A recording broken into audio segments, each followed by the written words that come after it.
adventure! Naku, ito na ang bagong uso ngayon. Because it symbolizes pure... Jackares? Tingnan mo tong tao na to. It symbolizes pureness. Dahil lahat tayo nagbabalik sa simula. Ang mga ninuno natin nabuhay at nangirahan sa loob ng kuweba. And they started the cradle of civilization. Simple lang. Very intimate. Two souls always point sa isa't isa. Na para bang perfect. Stalagmite tsaka stalactite. Ano guys? What you think? What you think?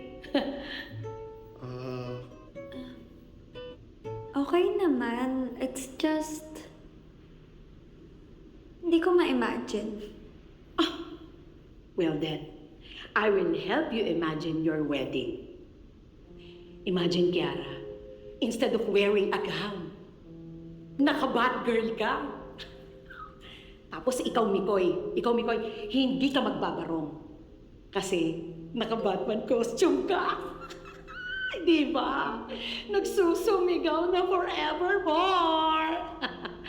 Dahil si Batgirl at si Batman ikakasal dun sa Batcave. Parang okay yun ah. Tapos pwede akong maging best man si Robin. Exactly! Ito nun, sweetheart. Ano pala? Parang hindi pumat sa amin eh. Baka may iba pang mga options. Like, less adventurous, more boring. Dami kong sinabi. Wala kang nagustuhan. Sige, isip pa tayo iba. Para asan ba yung mga paniki dito? Baka yung gusto magpakasal. Yuhu! Hello mga kapatid! Ako si Enrique Hill ng A Secret in Craft. Op! Saan ka pupunta? Mas matindi pang susunod na eksena. Click next video now at mag-subscribe na rin sa TV5 YouTube channel. Alright? Let's go!